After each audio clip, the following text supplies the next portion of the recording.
ये एक revision series है तो इसे रिवीजन के तौर पे ही देखें। 7 मिनट में एक वीडियो कंप्लीट करें क्योंकि 7-2 सातों में याद मुझे आने लगी।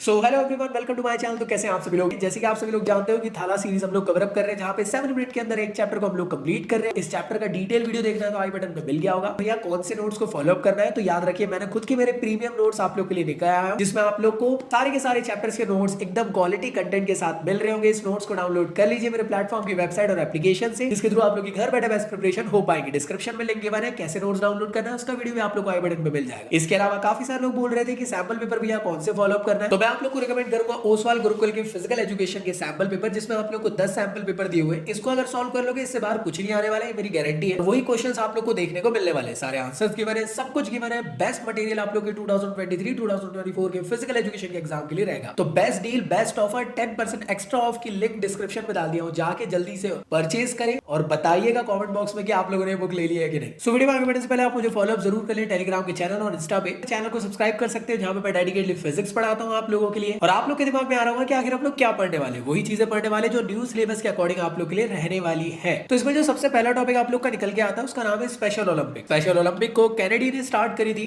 1968 में। इसका मेन पर्पस ये था कि जितने भी दुनिया के अंदर ऐसे डिसेबल लोग हैं अपनी जिंदगी में स्पोर्ट्स में स्पेशली कुछ करना चाहते, तो उन लोगों के लिए एक स्पेशल टाइप का ओलंपिक टूर्नामेंट ऑर्गेनाइज करा गया था, जिसमें दुनिया भर के जितने भी डिसेबल लोग हैं वो लोग आगे पार्टिसिपेट कर सके और अपने हुनर को दिखा सके। इसके हेडक्वार्टर की बात करी जाए तो ये वॉशिंगटन डीसी में। इसके मोटो की बात करी जाए तो इसको कहा जाता है let me win but if I can't win let me be the brave in this attempt. इसकी गवर्निंग बॉडी आप लोगों को स्पेशल ओलंपिक इंटरनेशनल के फॉर्म में देखने को मिलने वाली है। इसके अलावा स्पेशल ओलंपिक के लोगों को याद रखिएगा आप लोग, इसका जो मीनिंग होता है वो स्पेसिफिकली होता है joy and happiness to all the children of the world. और स्पेशल ओलंपिक की फ्लेम को कहा जाता है फ्लेम ऑफ होप। इसके अंदर आप लोग को वो सारे स्पोर्ट्स देखने को मिलेंगे जो ओलंपिक में होते हैं, और बस इसमें रूल एंड रेगुलेशन डिसेबल लोगों के अकॉर्डिंग चेंज रहते हैं। फर्स्ट टाइम ये शिकागो में हुआ था 1968 में, और रिसेंटली 2023 में बर्लिन में देखने को मिला। इसके बाद नेक्स्ट होता है पैरा ओलंपिक। याद रखिएगा ये मल्टी स्पोर्ट्स इवेंट है, वो भी एक इंटरनेशनल फॉर्म का, जिसको हम लोग ओलंपिक के जैसे कंपेयर कर सकते हैं कि ये ओलंपिक लेवल का टूर्नामेंट है डिसेबल लोगों के लिए। इसके अंदर आप लोग को दुनिया भर के सारे डिसेबल पर्सन लोग पार्टिसिपेट करते हुए देखने को मिल सकते हैं, और बेसिकली दो वेरिएशन में आप लोग को देखने को मिलता है, समर और विंटर फॉर्म में। इसके मोटो की बात करी जाए तो इसको कहा जाता है spirit and motion. Governing body की बात करी जाए तो ये होती है इंटरनेशनल पैरा ओलंपिक कमेटी, और इसका हेडक्वार्टर की बात करी जाए तो बोन जर्मनी में आप लोग को देखने को मिलने वाला है। इन सब के अलावा पैरा ओलंपिक के लोगों की अगर हम लोग बात करें तो कुछ इस तरीके के 3 एजिटोस आप लोग को देखने को मिलते हैं, जो एक दूसरे से लिंक है।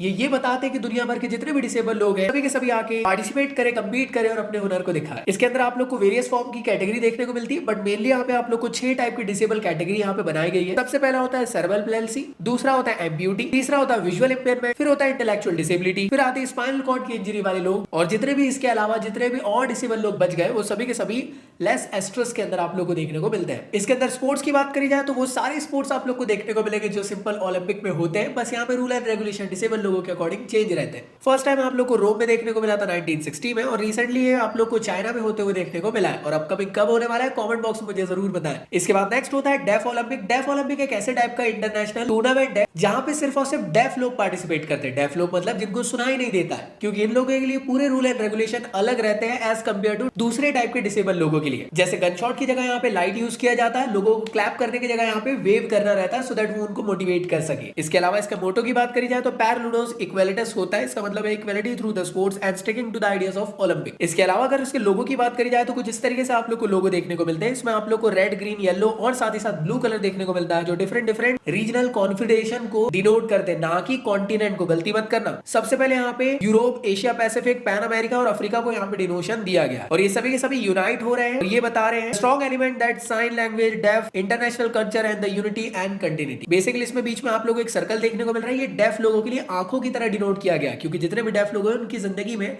जो भी वो सीखते हैं वो अपनी आंखों से सीखते हैं, आईज से सीखते हैं। तो बेसिकली मेन पर्पस क्या था कि यार जितने भी डेफ लोग हैं उनको इक्वल अपॉर्चुनिटी मिल सके स्पोर्ट्स में पार्टिसिपेट करने के लिए। अब पार्टिसिपेट कर रहे हैं तो कोई ना कोई एलिजिबल क्राइटेरिया होगा, तो जितने भी मिनिमम से मिनिमम 55 डेसिबल के लोग हैं वो लोग इसमें पार्टिसिपेट कर सकते हैं। पार्टिसिपेशन के टाइम में किसी भी टाइप की कोई मशीन यहाँ पे यूज नहीं करना है, जिससे कि डेफ लोगों के लिए एनहांसमेंट हो सके। जितने भी स्पोर्ट्स यहाँ पे एक्टिविटी होते हैं वो सभी ओलंपिक जैसे होते हैं, बस रूल एंड रेगुलेशन डेफ लोगों के अकॉर्डिंग देखने को मिलेंगे। तो फर्स्ट टाइम याद रखिएगा 1924 में फ्रांस में देखने को मिला था, और हाल ही में ये ब्राजील ब्राजील में हुआ है 2022 में, बट लेटेस्ट में कब हुआ है कमेंट बॉक्स में मुझे जरा गूगल करके अभी बताएं। इसके बाद नेक्स्ट टॉपिक है आप लोग का डिविजनिंग इन स्पोर्ट्स, कि किस तरीके से यहाँ पे कैटेगरीज बनाई जाती है। तो ये कॉन्सेप्ट यहाँ पे इवॉल्व करा गया है क्लासिफिकेशन और डिविजनिंग का, जिसके थ्रू डिसेबल स्पोर्ट्स पर्सन अपने कैटेगरी के लोग के साथ खेल सके और उन सब लोगों के साथ यहाँ पे इक्वालिटी हो। ऐसा ना हो कि यार कोई दूसरी कैटेगरी के बंदे को दूसरी कैटेगरी के साथ खिला दे, वहां पे आप लोग को इक्वालिटी देखने को नहीं मिलेगी। तो याद रखिए क्लासिफिकेशन का जो प्रोसेस है पैरालंपिक में असिस्ट किया गया, डिफरेंट टाइप की डिसेबिलिटी वाले उनको उनकी कैटेगरी के अकॉर्डिंग खिलाया जा सके। अब ये कौन डिसाइड करता है? तो ये पैरालंपिक कमेटी डिसाइड करती है, एकदम फेयर होती है, जिसके थ्रू यार कोई ये ना बोल सके कि हमारे साथ यहाँ पे अन्याय हुआ। तो पहले स्टेप में आप लोग को मेडिकल असेसमेंट देखने को मिलता है, सेकंड स्टेप में आप लोग को फंक्शनल असेसमेंट आप लोग को देखने को मिलता है, जहां पे स्पोर्ट्स पर्सन को ऑब्जर्व किया जाता है उसकी ट्रेनिंग और साथ ही साथ उसके कॉम्पिटिशन के टाइम। ढेर सारे लोग यहाँ पे इन्वॉल्व रहते हैं इस क्लासिफिकेशन के प्रोसेस के लिए, सो दैट एक बेटर फेयर चांस सभी इक्वल पर्सन को दिया जा सके। तो एलिजिबल इंपेयरमेंट कौन कौन से? तो ये सारे के सारे आप लोग को एलिजिबल इंपेयरमेंट देखने को मिलेंगे। अगर हम लोग क्लासिफिकेशन प्रोसेस की बात करी जाए स्पेशल ओलंपिक के अंदर, तो यहाँ पे भी आप लोग को डिविजनिंग का कॉन्सेप्ट लिखाया गया है, जहां पे डिफरेंट एथलीट कंपीट कर सकते हैं अपने एज ग्रुप के लोगों के साथ। याद रखिएगा क्लासिफिकेशन की अगर हम लोग कंपैरिजन करें स्पेशल ओलंपिक और पैरा ओलंपिक में, तो स्पेशल ओलंपिक में हमेशा याद रखिएगा जितने भी पार्टिसिपेंट्स हैं,